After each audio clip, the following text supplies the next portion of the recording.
Natacha Rambova was many things during her lifetime, but is best known as the second wife of 1920s sex symbol Rudolph Valentino. But she was also an expert costume designer with unique ideas and an eye for detail. She fashioned her life to her liking, gradually increasing her influence over Valentino's image and career, and was focused and determined in everything she did. Natacha is now largely forgotten, but her life was a wild ride. Always on the edge of fame, never fully in the spotlight, she lived many lives. Ballerina, actress, designer, author, historian, the list goes on. She was born on the 19th of January 1897 in Salt Lake City, Utah.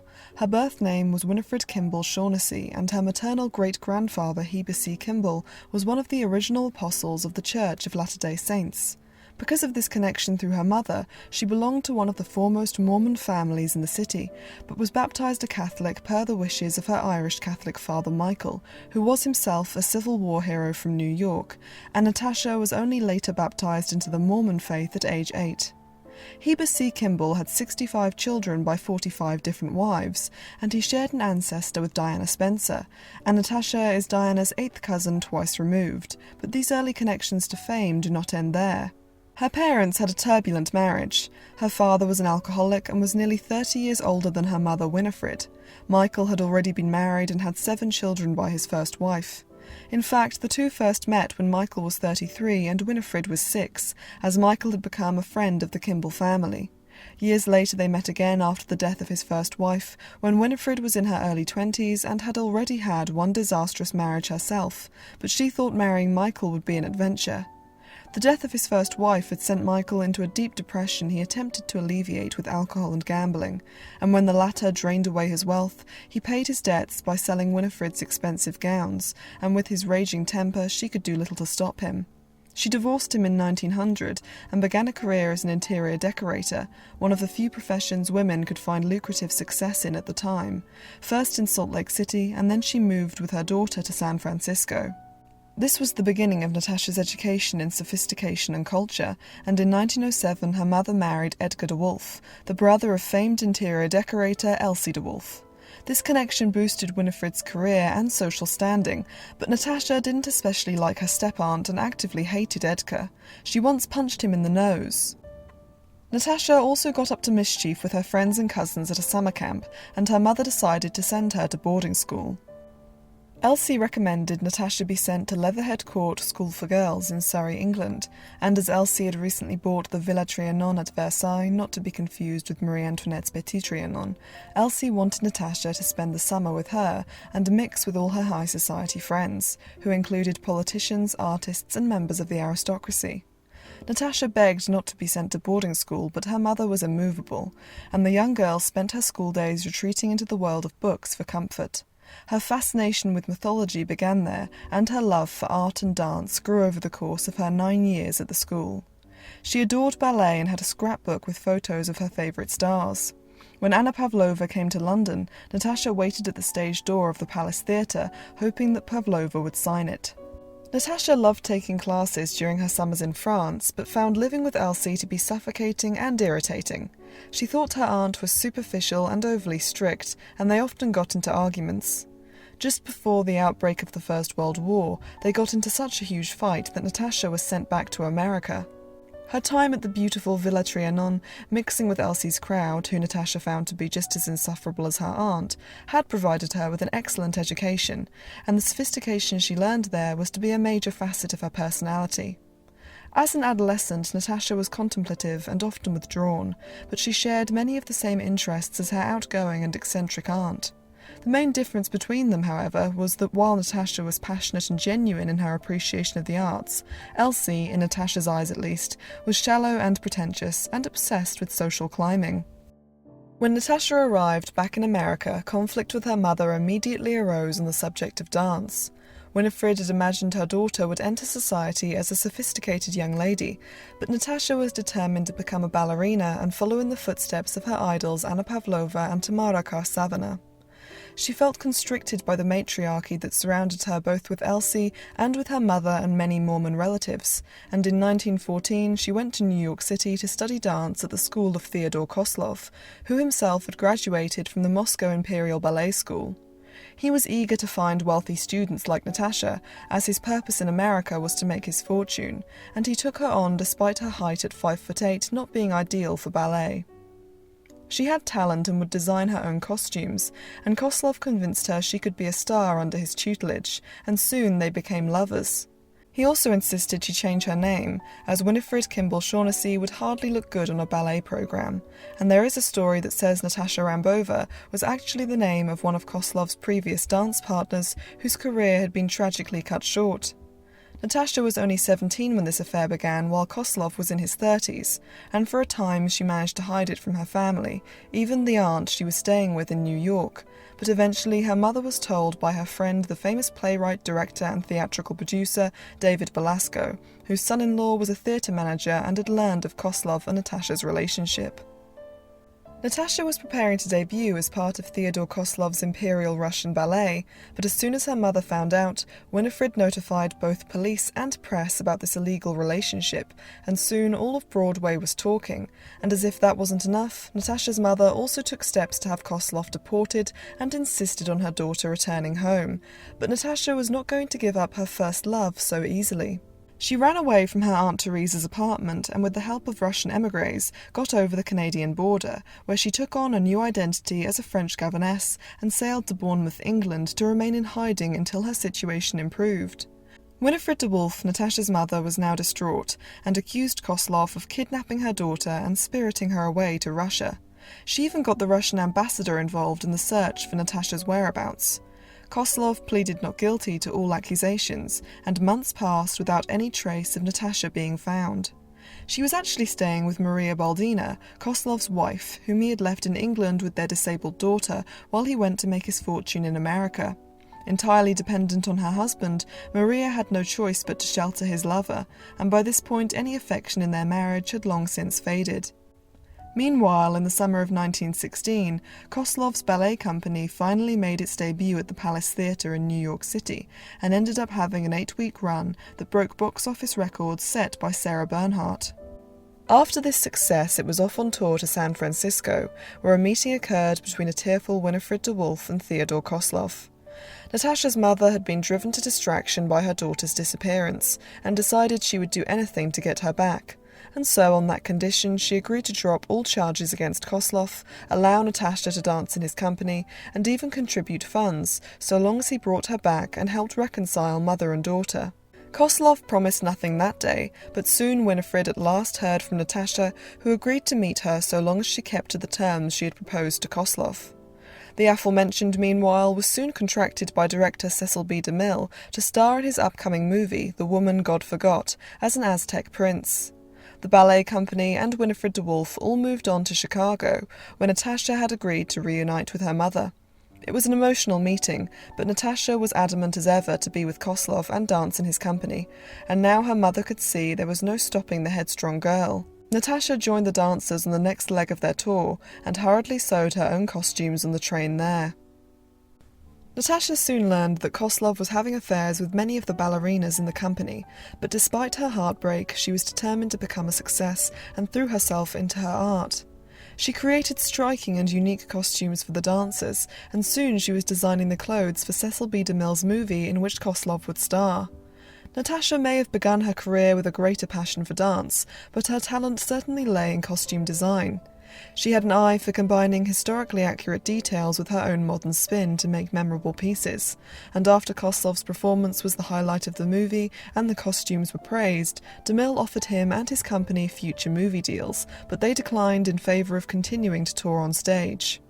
They did so successfully, but then in the spring of 1918, while the dancers were spending a blissful vacation in Florida, Koslov received the news that the Bolsheviks had confiscated the apartment complex in Moscow that he had invested the majority of his finances into, leaving him virtually bankrupt. The dancers did a final tour, weaving their way back to Los Angeles, where Koslov had decided to take Cecil B. DeMille's offer, holding auditions along the way for young dancers who wanted to enroll in the Koslov School of Dance, which he, Natacha, and the other main dancer, Vera Fredova, would run. One of the students was DeMille's niece, Agnes, who was a big fan of Koslov and would go on to have a successful career as a dancer and choreographer. Natasha stepped back from her role as Koslov's dancing partner and chose to focus on costume design instead. This was a period of frustration for Natasha, who was embittered by the end of her relationship, as well as the end of the company's touring and effectively her own dance career. And then there was the fact that Koslov took credit for all her hard work researching and designing costumes for DeMille's movies. He would present the finished sketches of costumes to the director as though they were entirely his ideas, and took the credit for Natasha's innovative designs for Forbidden Fruit 1921, one of which had lights sewn onto the dress, creating a mesmerising effect. By this point, Natasha wanted to move on from her former lover, and a chance came when she met Alla Nazimova, a Russian-American actress, director and screenwriter who was taking dance lessons from Koslov in preparation for a movie.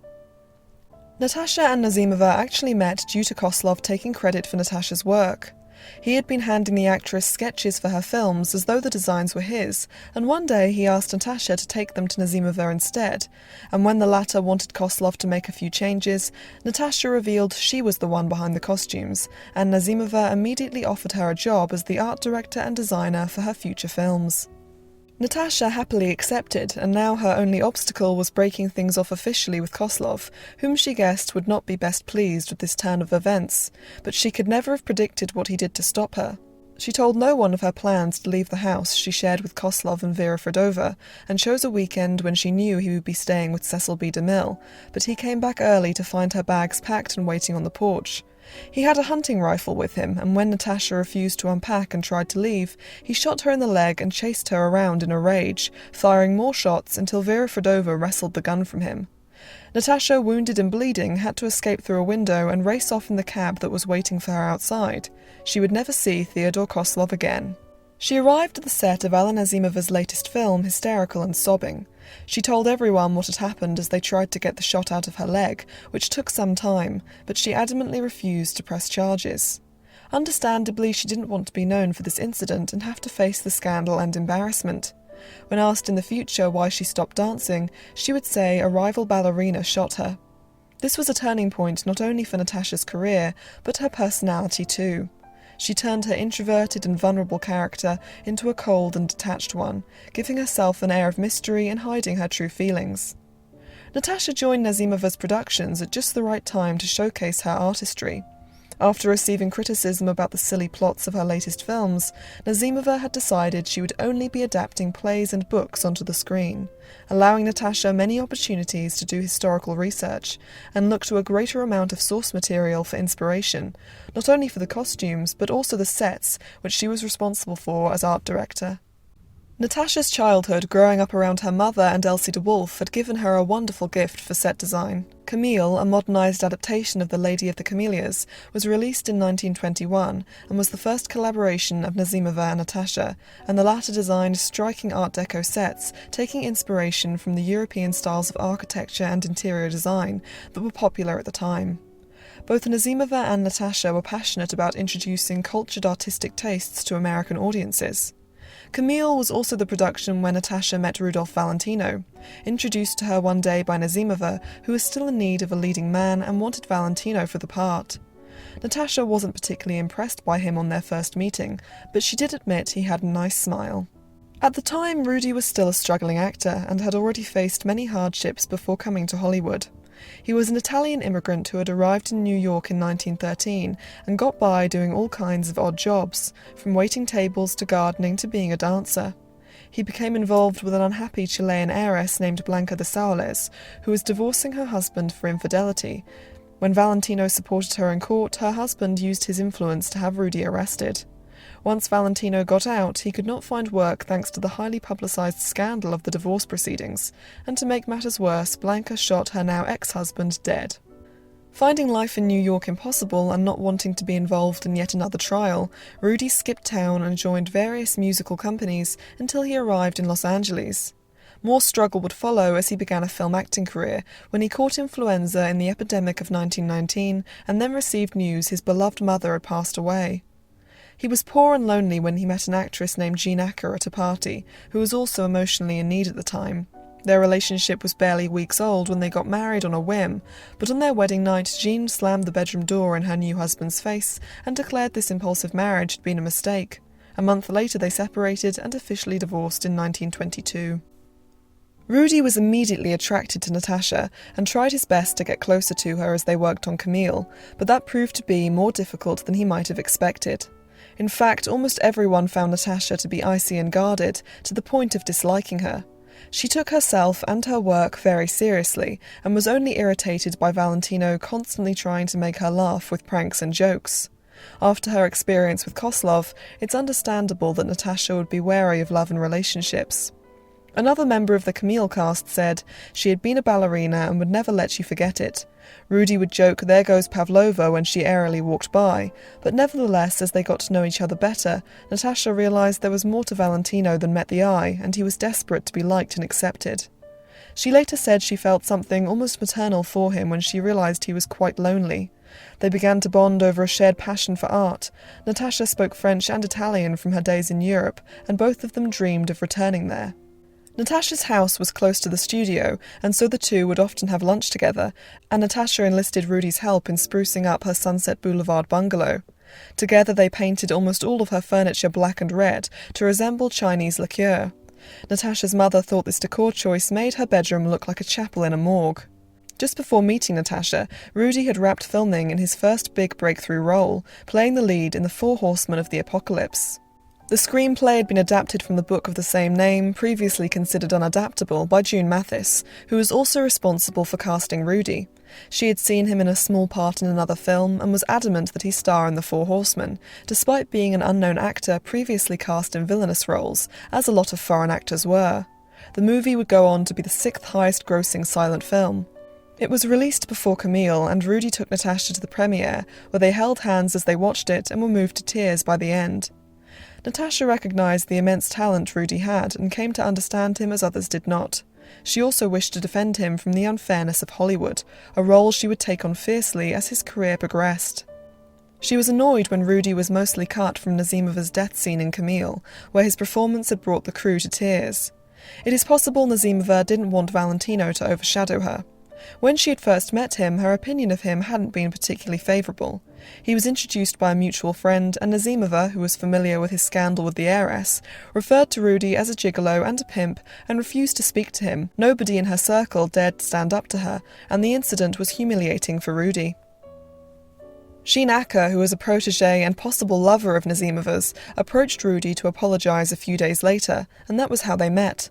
By the time Camille was in production, Nazimova had clearly changed her opinion of Valentino, but still refused to be outperformed by anyone.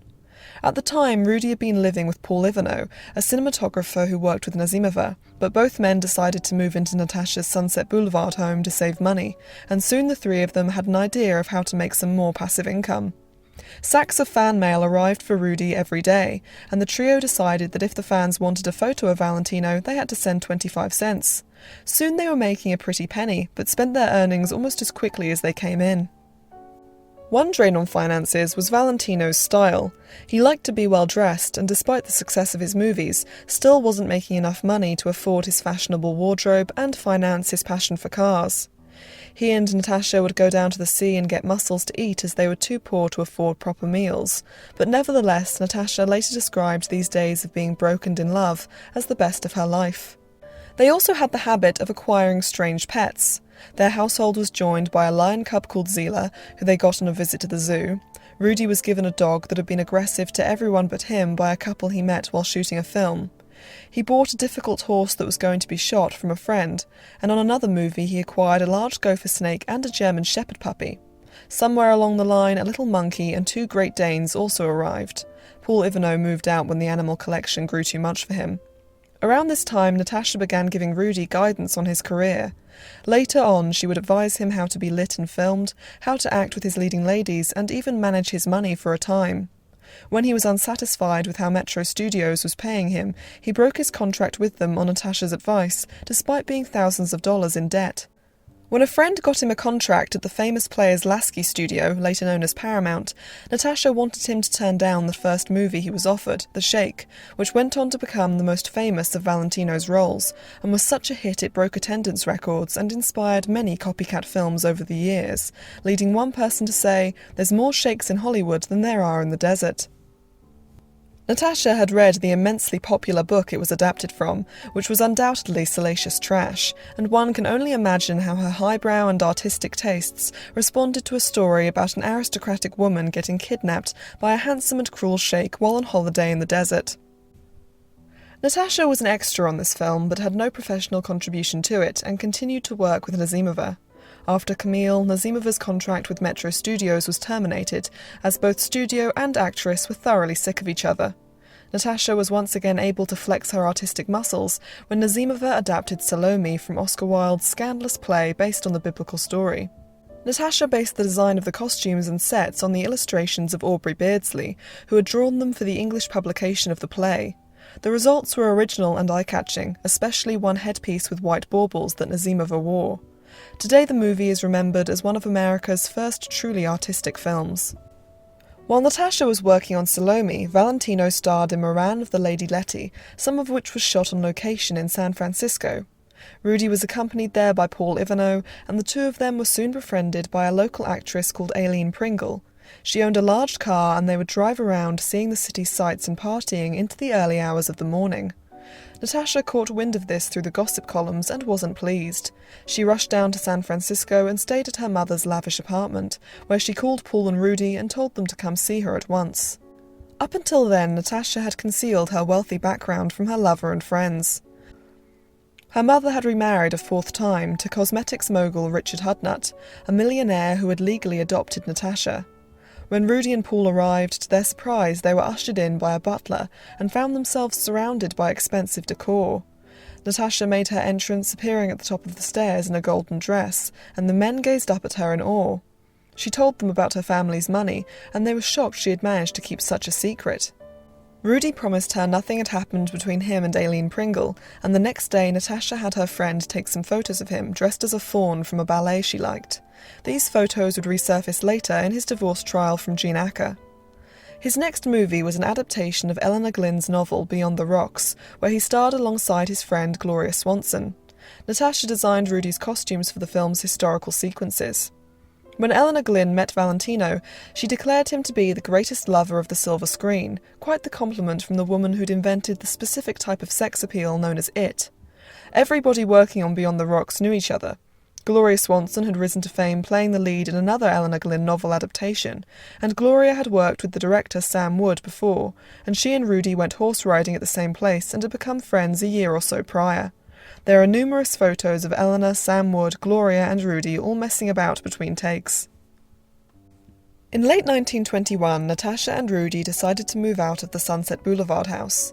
Natasha's mother and stepfather had mistaken the place for a garage when they visited, and it had become too small for the couple and all their pets, even when Zila the lion was given to Nell Shipman, a woman who trained exotic animals for the movies. Somehow the couple afforded a down payment on an 8-room house with an acre of land in Whitley Heights, Hollywood. For Christmas, to cheer Natasha up after the loss of her beloved lion, Rudy surprised her with a Pekingese puppy which she adored. They were still quite poor and had a simple Christmas, but remembered it as the happiest of their relationship. In 1922, Rudy began shooting his next film, another novel adaptation called Blood and Sand. The screenplay had been written by June Mathis, but this time there was tension on the set. Since the novel was set in Spain, Rudy had been under the impression it was going to be filmed there, and hoped he could see his family while shooting, as he had not seen them in over a decade. He also believed George Fitzmaurice, a friend of his, would direct, but instead Fred Niblo directed, and he and Rudy were at constant odds with each other. The studio made the mistake of encouraging Natasha to hang around the set to calm things down, but she always sided with Rudy and had her own ideas. This was the beginning of her reputation in the industry for being controlling, always hovering around any film Rudy was in and henpecking him, a rumour both of them hated. Later, when United Artists offered Valentino a contract, it was said that one of the conditions was that Natasha would never be allowed anywhere near the set, and she was often unpopular with people both inside the industry and out of it. In early 1922, Rudy at long last got a divorce from Jean Acker. It would take a year for it to finalise, allowing him to marry Natasha, but the couple were impatient and figured if they got married in Mexico, their union would still be recognised in the United States. The couple and a few close friends, including Nazimova and Paul Ivano, travelled down to the city of Mexicali, where they were warmly received. The mayor had a string quartet and military band play at the ceremony, and it seemed the entire city had turned into a festival for the wedding of a movie star on May 12, 1922. When the happy couple returned to the United States, however, they discovered they had been mistaken in believing they'd found a loophole, and Rudy was arrested for bigamy, and Jean sued him for the right to call herself Mrs. Rudolph Valentino.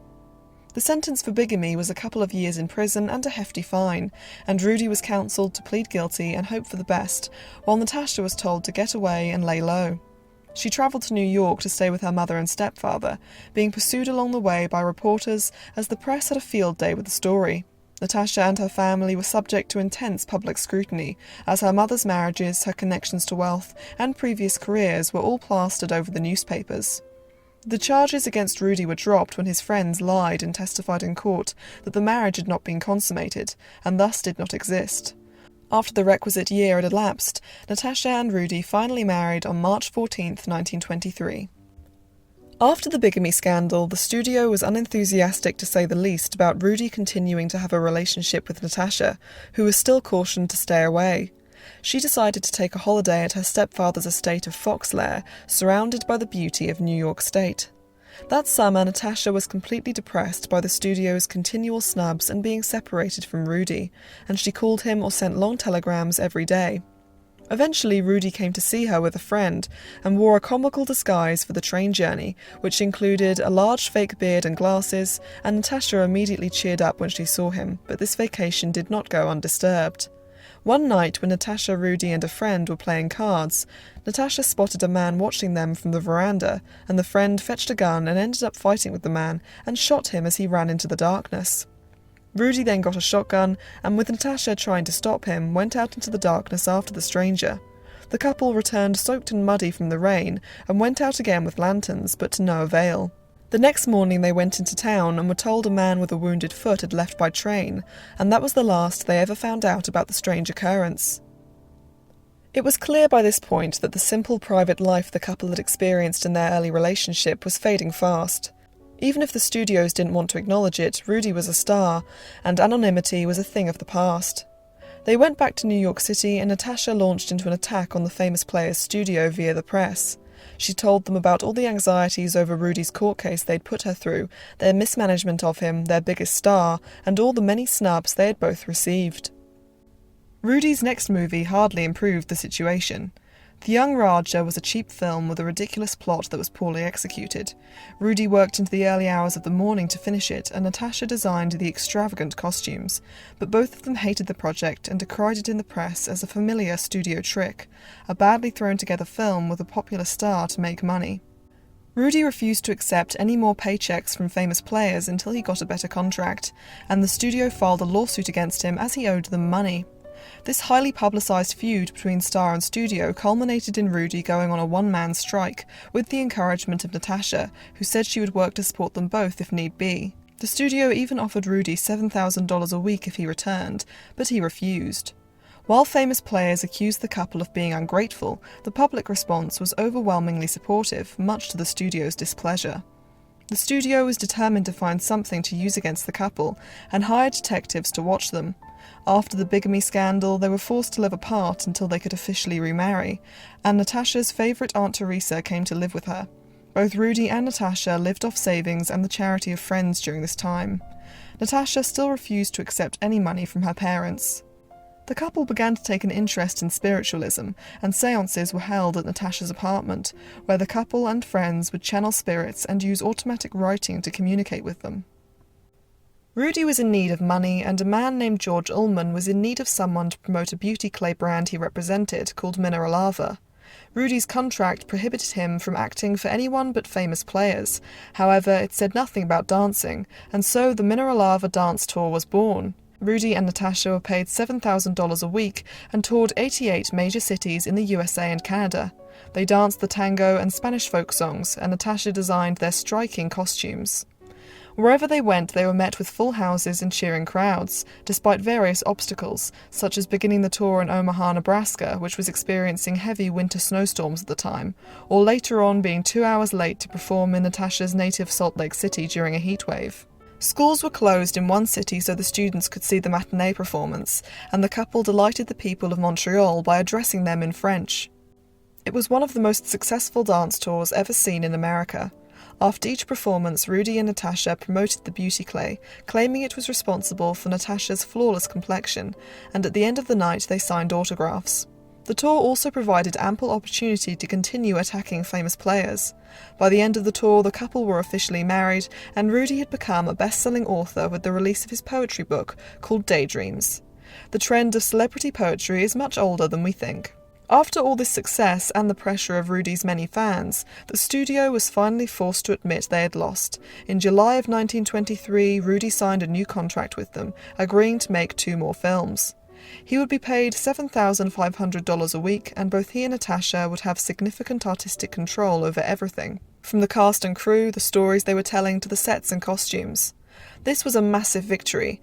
However, it was tainted in a way the couple would not realise until much later. George Allman had been involved in creating the conditions of this contract, and became Rudy's business manager after it was signed.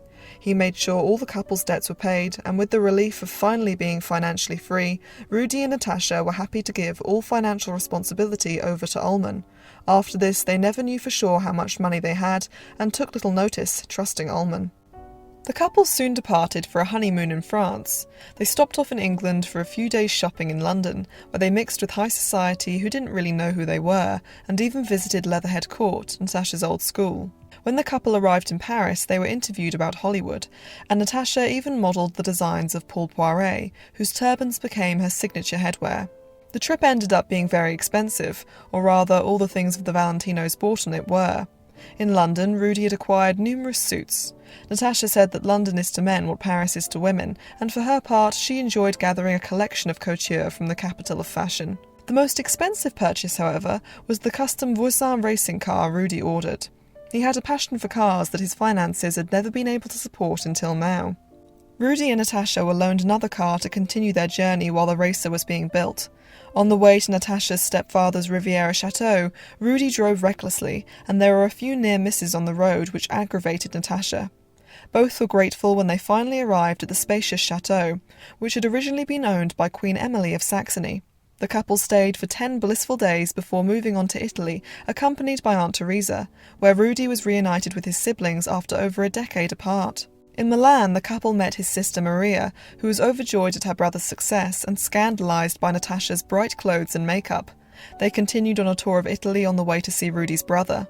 Rudy crashed into a telephone pole, and Natasha's nerves eventually could take no more, and Aunt Teresa stayed behind while Natasha caught a train back to France.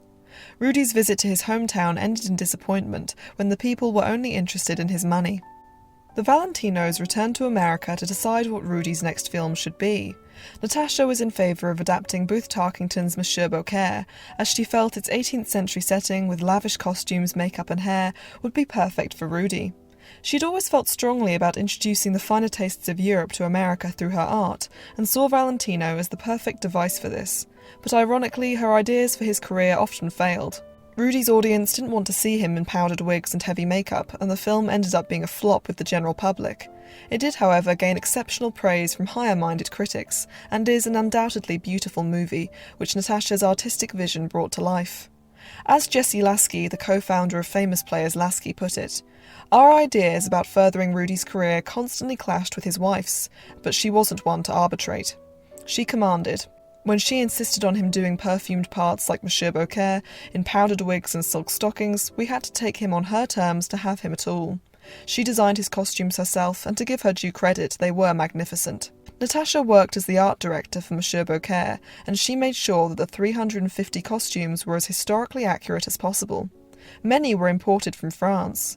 For the sets and finer details of the production, she was inspired by the work of 18th century artists, and she hired a veritable army of assistants to help her make a historical masterpiece. But while modern audiences long for period pieces to just stick to history, the powder and frills of the 18th century did not appeal to 1920s audiences. The long dressing scene was the saving grace of the film in their eyes, as just like in The Young Raja, Rudy appeared shirtless. Once filming began, the studio soon realised what a tricky situation they'd gotten themselves into with Rudy's new contract.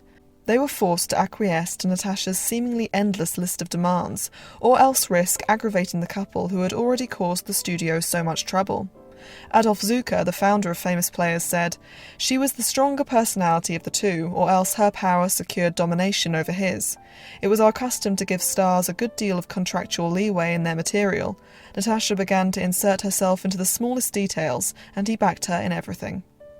The members of the cast, however, did not see Natasha as a dominating figure, but as an elegant, reserved and professional person, and one actress even composed a flattering poem about her. While she may not have been as demanding as some rumours said, Natasha certainly exercised power over her husband's career. Over the years, she's been painted as a coldly scheming woman, always keen to further her own interests. But I believe she and her relationship with Rudy were more complex than that. As Lou Mahoney, the Valentino's friend and employee, said, "I do think that Mrs. Valentino had a hold over Mr. Valentino, but I think it was a good hold, something that he needed." Natasha was certainly a strong-willed and independent woman who loved her work, which would ultimately lead to her divorce with Rudy, but she fiercely defended him and his best interests as well as her own, even if things didn't always work out. She loved and cared about him deeply and was perhaps trying to protect him in a way. The studio complained that to get an appointment with him, you had to go through her, and she began vetting the journalists he was allowed to speak to, making sure their articles would be favourable. For Rudy's last Famous Players film, A Sainted Devil, Natasha was once again involved in the costume department, and this time also in the casting. Jetta Goodall was originally meant to play the main female role, and was unceremoniously fired and replaced when she criticised Natasha's costumes. Once Rudy's contract with Famous Players Lasky ended, he joined Ritz-Carlton Productions under a contract that promised him and Natasha a say in what movies he did, a share in the profits from them, and of course artistic control. The first film Rudy planned to do was written by Natasha under a pseudonym and called The Hooded Falcon. It was set in Spain and the couple wanted it shot in Europe. The studio put far too much faith in the Valentinos when they were given a $40,000 budget to go and research in Spain and acquire pieces for the set. After another blissful Riviera holiday with Natasha's family, they set off for Spain, where they spent the $40,000 along with an additional $60,000 on furnishing their Whitley Heights home and their new Park Avenue apartment with antiquities and buying expensive clothes. The studio had already agreed that the film's budget would be $1 million, an eye-watering amount in 1924, and they lectured the couple about their ruinous spending, but to little avail. The couple were sure The Hooded Falcon would prove to be Rudy's biggest film yet, and would pay off all their debts. Their dreams were shattered, however, when they were told the studio's backers would only pay $500,000 for it, and they could forget filming in Europe.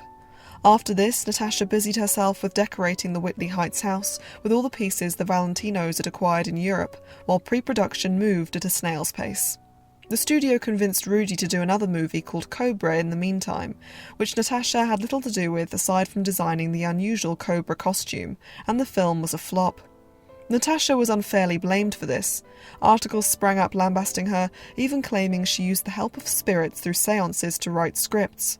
George Ullman, Rudy's manager, was partly behind this. Ullman wanted to have full control over his star, and worked to undermine Natasha. Ullman also gave the couple no idea of how much money they actually had, and so they continued carefreely spending, which Ullman also blamed Natasha for. While the Valentinos were on vacation in Palm Springs, Ullman informed them that Ritz-Carlton Productions would not be making The Hooded Falcon, and Rudy's contract with them was over. It was Natasha who left this holiday and returned to Los Angeles to find out more. The couple were not all that surprised by this news, and when Natasha returned to Palm Springs, she told Rudy that Ullman was in discussions with United Artists to get him a contract.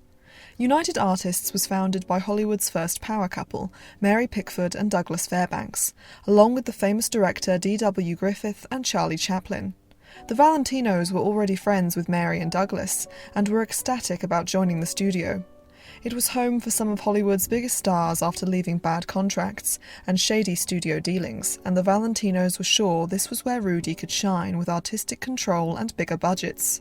It would also be a chance for Rudy to rebuild his reputation after a series of flops. United Artists agreed to pay Rudy $10,000 a week and give him 42% of the profits from his films, but they stipulated that Natasha would have no input on his movies henceforth and would not even be allowed on the set. Ullman had been the one negotiating the contract terms, and this clearly worked out in his favour. After hesitation, Rudy signed the contract, as the couple were in severe debt and overall it was a great deal. This was the beginning of the end for their marriage. It opened up an issue that had always existed between them but had been pushed back while they were focusing on movies. The subject of children. Natacha said in an interview shortly after Rudy signed to United Artists that she loved children and would happily have them, and even give up her career for them, as she believed children needed a mother's undivided attention. But she would not give up her career to have a family with a man who did not see her as an equal, which she claimed foreign men never saw their wives as. Natacha clearly felt extremely betrayed. She refused to continue living at the mansion Rudy had recently bought, called Falcon Lair, and remained at Whitley Heights. She turned her attention to getting her own movie made, called What Price Beauty, a satire concerning the lengths women go to be beautiful. Nita Naldi, who had worked with Rudy before and was friends with Natacha, was cast as the lead. Myrna Loy, who was just starting her career, appeared in a smaller part and was impressed and intimidated by Natacha's beauty, style and reputation. But Natacha assured the young actress that she didn't eat little dancers for breakfast. Natacha became close with one of the camera technicians working on the film.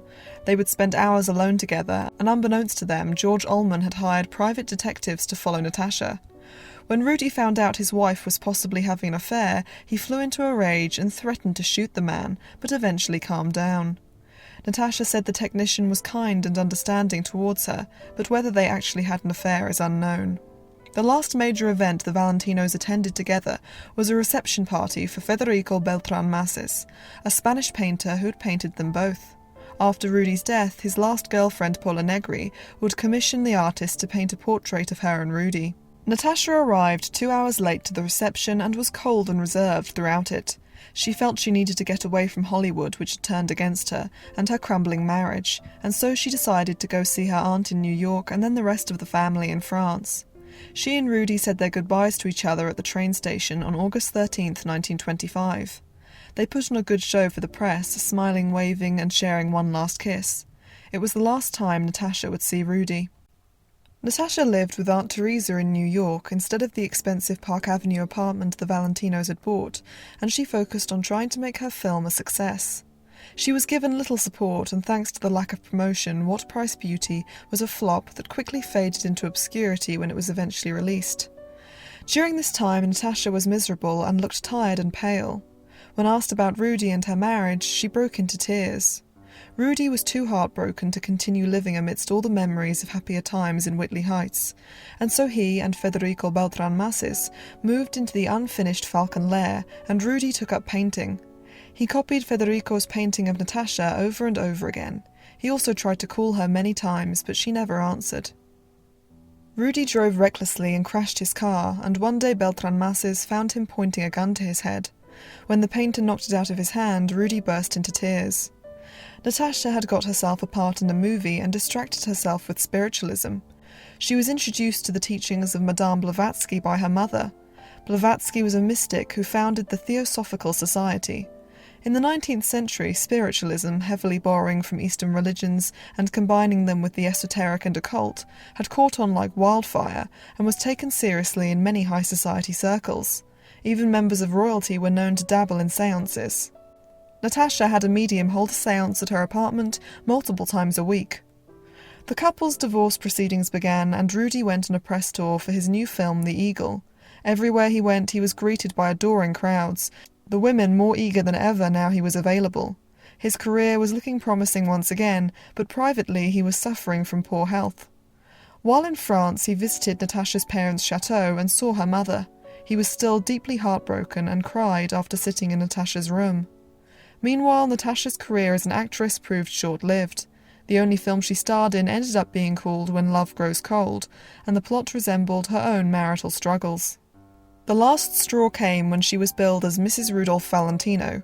She decided she was done with Hollywood in all capacities. She did not give up on acting, however, and was praised by critics for her performance in a play called The Purple Veil. Rudy, meanwhile, had a series of short-lived relationships, including one with his co-star Nita Naldi, who was quick to spread all kinds of rumours around Hollywood about her former friend Natacha, including that during her marriage to Valentino, she had 3 abortions without Rudy knowing in order to keep her career, one of which Naldi said she unknowingly accompanied Natacha to. While it is a possibility, relatives of Natacha denied there was any truth to these stories, and Rudy quickly tired of Naldi's antics and dropped her. His next romance was with Pola Negri, a Polish actress who he met at a costume party. He still hoped for an eventual reconciliation with Natasha, who in the summer of 1926 had travelled to France with her aunt and many pets and brought along a medium. Her mother had a medium of her own, and the group conducted psychic readings in museums, art galleries, and even the Palace of Versailles. On August 16, 1926, Natasha received a telegram from George Ullman saying that Rudy had been hospitalised. 2 séances were conducted at the Hudnut Chateau before Rudy's death on August 23rd. Natasha was distraught and threw herself further into the spirit world, holding numerous more séances where Valentino's spirit, along with that of Madame Blavatsky, supposedly came through. Natasha remained in France for Valentino's funeral, and on the day of it, Blavatsky via the medium told Natasha to write a book about her life with Rudy, the last part of which would be his experiences in the spirit realm. With séances almost daily and reporters swarming around the chateau, Richard Hudnut finally had enough and banned the somewhat morose spiritualism from continuing in November of 1926.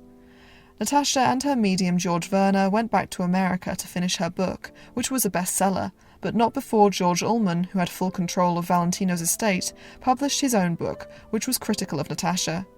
She was left only $1 in Rudy's will, and the rest of it was divided between his family and Natasha's Aunt Teresa. Natasha consigned Hollywood to a hard life lesson and moved to New York, where she joined a spiritual group that had séances and theosophist studies every weekend. While her medium returned to Europe for a vacation, Natasha kept herself almost frantically busy with all kinds of work.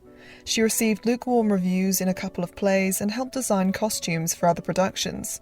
She illustrated books and even wrote her own script called All That Glitters.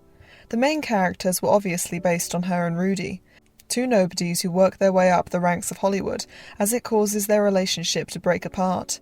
In the end, the 2 leave Hollywood behind and are reconciled in a happy ending Natasha clearly wished for herself and Rudy.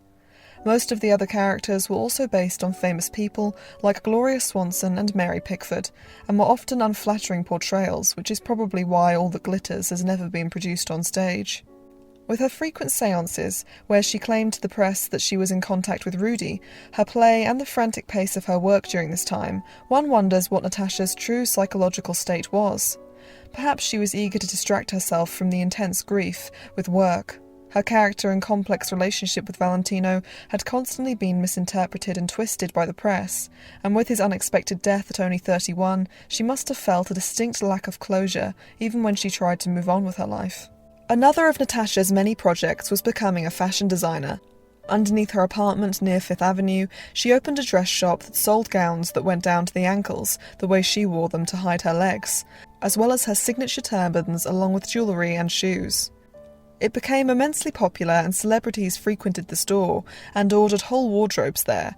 At one point, Natasha considered expanding it to multiple locations.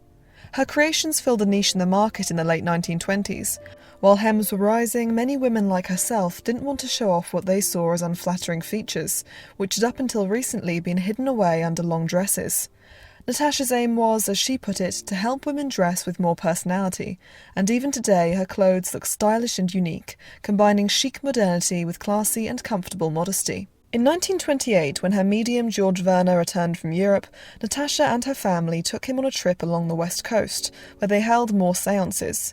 During a visit to Salt Lake City, they even conducted one in the famous Mormon Tabernacle. That same year, Richard Hudnut died unexpectedly, an event which the medium, for all his spiritual prowess, did not foresee. Richard's will set up Natasha and her mother for life. Even when the Wall Street crash of 1929 put a dent in the Hudnut fortune, they remained secure. Sometime later, the credibility of the medium was called into question once again, when Natasha held a séance with her friend, the British writer Talbot Mundy. The medium George Werner claimed he was in contact with Mundy's brother, who had gone missing abroad and had been presumed dead. A while later, Mundy received a letter from that very brother. George Werner continued to act strangely and seemed to make things up entirely. During one séance, he tried to throw himself out of the apartment window, but was stopped by Mundy's girlfriend Dawn. Werner was soon dropped entirely by Natasha and her circle, and quit spiritualism entirely, instead returning to his old profession as a stage actor. By this time, Natasha, Talbot Mundy and Dawn had all taken apartments in the Master Building in New York, the first 3 floors of which were devoted to displaying Nicholas Rerich's art collection as a museum. Rerich was a Russian-born writer, painter, archaeologist and philosopher, and the first artist to ever be nominated for a Nobel Peace Prize. He had made the Master Building a haven for his kind, with the apartments on the upper floors available to only artists and scholars. Natasha fit right in and soon became close with Rerich's handsome son Sviatoslav, who painted her portrait. There is evidence they planned to marry and were perhaps even engaged, but this match was disapproved of by the Rerich family and Sviatoslav was summoned to join his father in India. Natasha moved away from seances and began devoting herself to the scholarly side of spiritualism. She and Sviatoslav helped found the Museum of Religion and Philosophy in the Master Building. However, all good things must come to an end, and with the Great Depression setting in, Natasha feared America was on the brink of severe political unrest and possibly revolution. The Mundys went to Mexico, and Natasha set sail for a holiday in Greece. On the journey, she briefly reunited with Vera Fredova, and the 2 women sent Theodore Koslov a sarcastic telegram. Natasha toured the Mediterranean and met the man who had become her second husband while sailing to the Balearic island of Majorca. The captain of the boat was Count Alvaro de Erthaith, whose family were aristocrats of Basque lineage. When news of their marriage reached the press, similarities between Alvaro and Valentino were noted. Rudy's mother had served as a lady-in-waiting to a marquess, and Alvaro's mother had been a lady-in-waiting to the Queen of Spain, and he had been educated in England in preparation for a naval career that never came to fruition, thanks to the fall of the Spanish monarchy and the subsequent political upheaval. Both Natasha's husbands were foreign, handsome, and had a sadness about them when she arrived in their lives. In Alvaro's case, the uncertainty of the future and not being in the Spanish Navy had depressed him. His whirlwind romance with Natasha was soon followed by a civil marriage that technically made Natasha a countess, although she never liked to use the title. In fact, Alvaro's aristocratic family disapproved of Natasha for her American and Hollywood origins. They only welcomed her into their circle a few years later when the couple had their union blessed by the Catholic Church. Natasha, industrious as ever, immediately set about renewing the purpose in both her and Alvaro's lives. She invited the Mundys to Majorca and surprised them with her new marriage. She and Alvaro were determined to increase the island's tourism by renovating houses to serve as holiday homes and creating attractions. Natasha rented out local stalactite caves and set up electric lights and a proper walkway so tourists could view them. She designed her own cliffside terraced villa in Porguera and gave one of the nearby holiday homes to the Mundys, although the primitive infrastructure, shoddy roads, plumbing problems and lack of anything to do soon made them leave. Natasha's mother moved into one of these houses for a time. Brewing political conflict prompted Natasha and Alvaro to visit his parents in Madrid. Natasha found them to be tediously out of touch, and she thought the city's society was just as superficial as in Hollywood. Soon she, her mother, Alvaro, his brother and sister-in-law all made a tour of the Middle East, travelling through Greece, Turkey, Damascus, Baghdad and Jerusalem before finally reaching Egypt, where Natasha was convinced she'd lived long ago in a past life. They visited all the most famous sites and even met Howard Carter. For the first few days there, Natasha often found herself overcome with emotion and cried as though she'd returned to a home she had not seen in a long time. When the group returned to Madrid, they found it much changed. During the 1930s, the divisions between left and right in Spain were deep, with constant tension between them. On both sides, the various parties formed coalitions to stand the best chance against each other, and in 1936, the leftist Popular Front won the election, leading the upper classes of Madrid, including Alvaro's family, to hide their wealth. Nobody showed off their nice cars or Parisian fashions anymore, and even if they didn't have to, economized for appearance's sake. Natasha recorded some of the worrying things happening in the city, the daily acts of terror, the forced closing of an orphanage run by the church, leaving both nuns and children displaced.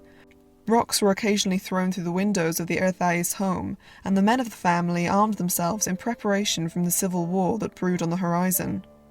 Every day, the Erthais family received new reports of family friends who had been arrested. In this increasingly unlivable atmosphere, Natasha and Alvaro returned to Majorca, which for a short while remained a peaceful haven until Franco's coup d'etat in July of 1936 started the Spanish Civil War. Soon bombs began to rain down on Majorca, and foreign warships and steamers came to collect all the tourists and foreign residents. But Natasha stubbornly refused to leave her husband. Alvaro, like all able-bodied men, was called up to defend the island, leaving his wife at their villa with 2 servants who were hysterically afraid of the looming communist threat. In an attempt to calm them down, Natacha went to talk with the biggest communist in the area, the local cafe owner who, as Natacha noted, was well fed. Their conversation unsettled Natacha, when it got to such a point that she asked the man if he would really kill her, seeing as they had always been friends, and he replied that, while he may not, many sharing his communist ideology would. When Alvaro was promoted to Naval Commander of the southern coast of Majorca, Natacha went with him to the town of Campos. She got a chance to put her design skills to use again, creating clothes for the women to wear while harvesting the fields, now all the men were occupied by the war.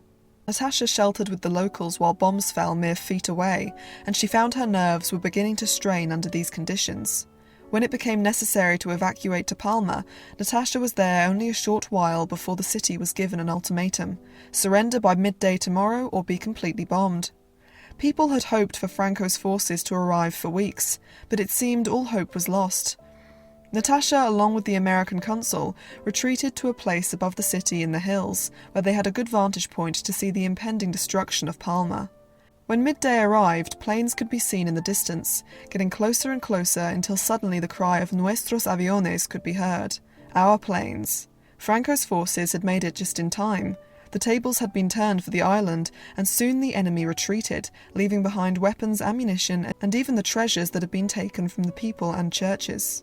Natacha was still a strong supporter of Franco, who she and Alvaro personally knew, and she rejoiced at the island's victory, but it was not long before she saw another side to the conflict.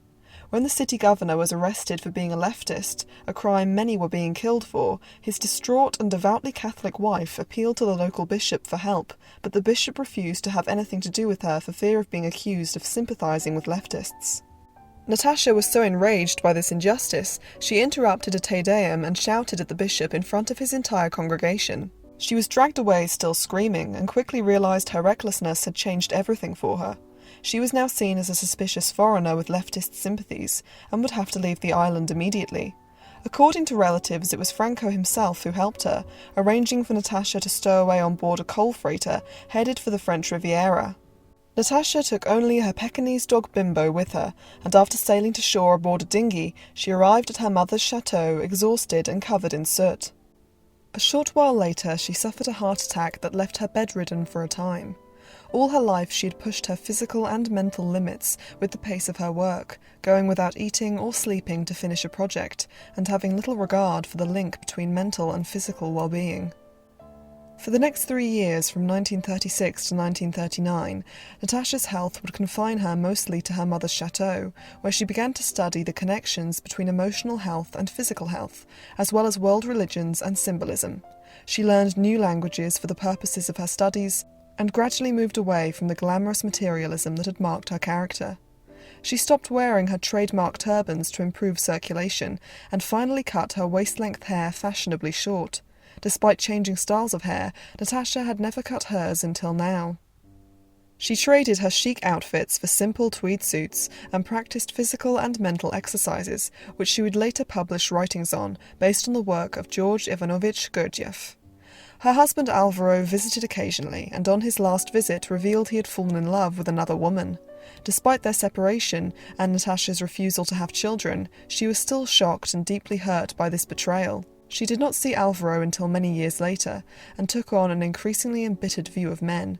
She often told her female friends that if they wanted to focus on their careers, they should never get married or have children, and that juggling the two only brought misery.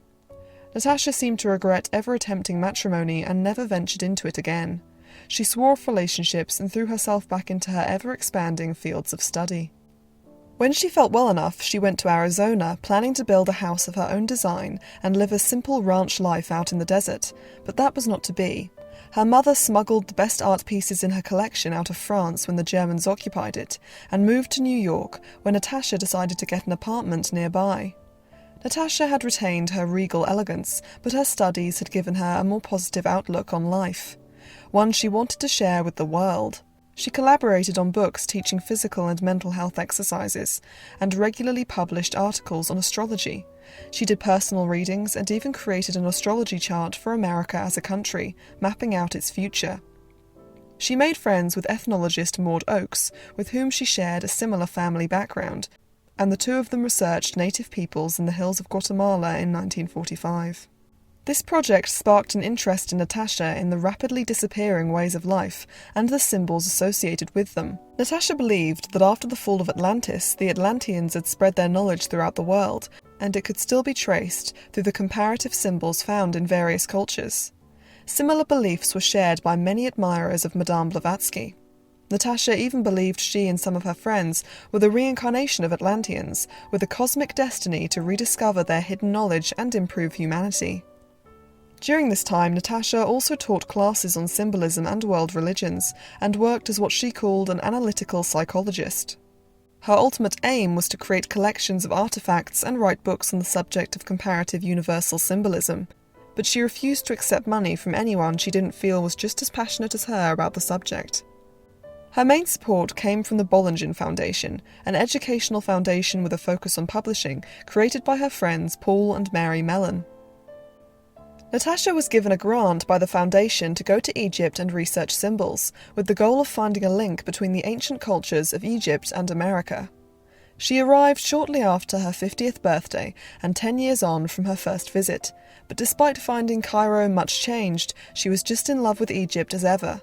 Her connection to Howard Carter, whom she'd become acquainted with on her first visit, proved to be useful. Guides and antique dealers took a special interest in her and treated her well. Likewise, she was kind to the poor locals and passionately defended any animal she saw being abused. On one occasion, she saw a man whipping a donkey who had been overloaded and was straining. Natasha took the whip from the man and beat him senseless with it, until she was dragged away, having caused a small riot.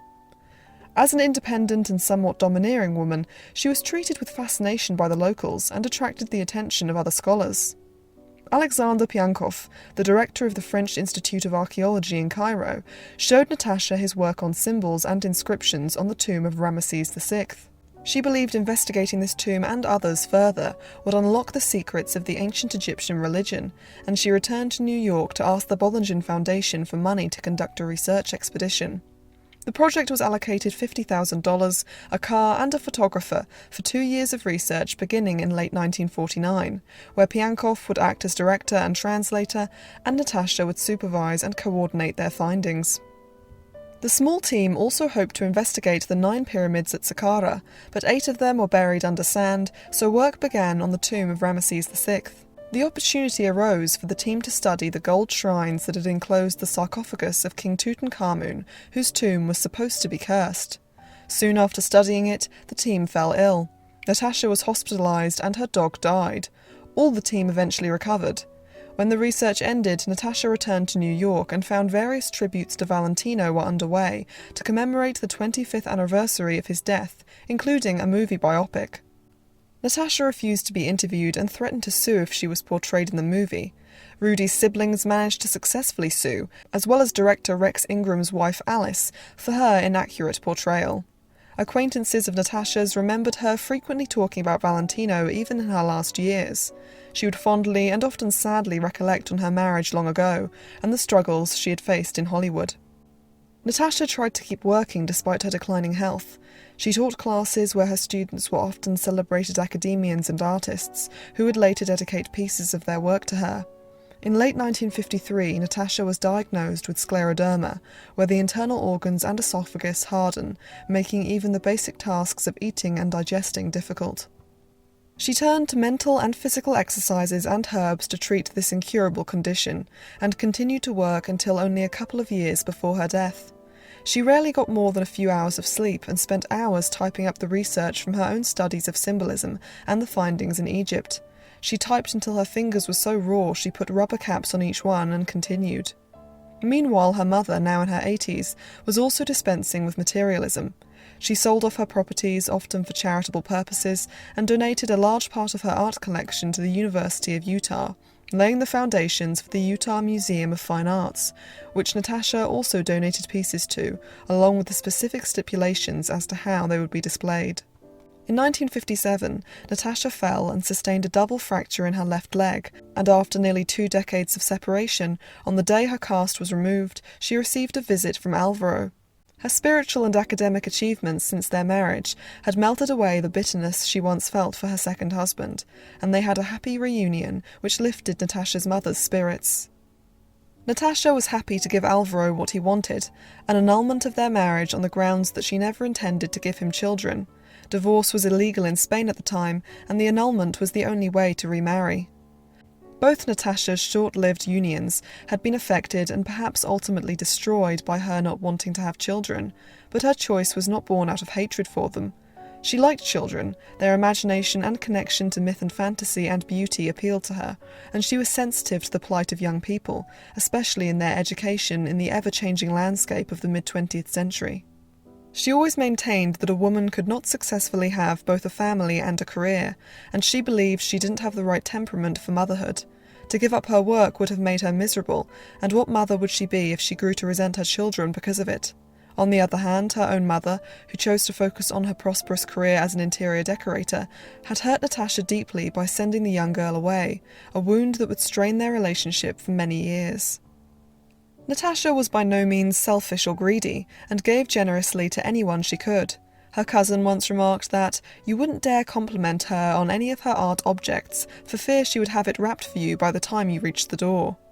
In 1957, at the age of 86, Natasha's mother passed away, leaving her with a sizable inheritance. She moved into a bigger apartment in New York and bought a country house in Connecticut, which she would eventually relocate to full-time. She sent a manuscript of her work on symbology to Carl Jung, who was impressed by her diligent research, but handed the manuscript on to a student of his who felt it needed some more work. Jung's criticism of the book led to the Bollingen Foundation feeling unable to publish it, and Natasha believed that the problem was that Jung and others were looking from too scientific a standpoint, when her work needed to be understood from a more spiritual perspective.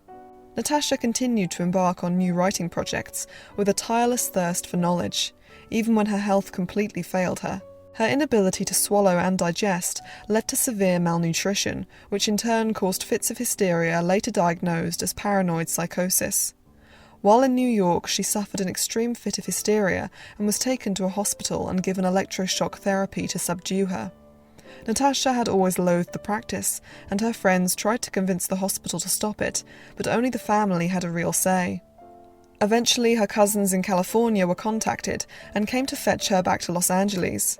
She stayed in another hospital before being moved to the Los Encinas care home, where she died on June 5, 1966, at the age of 69.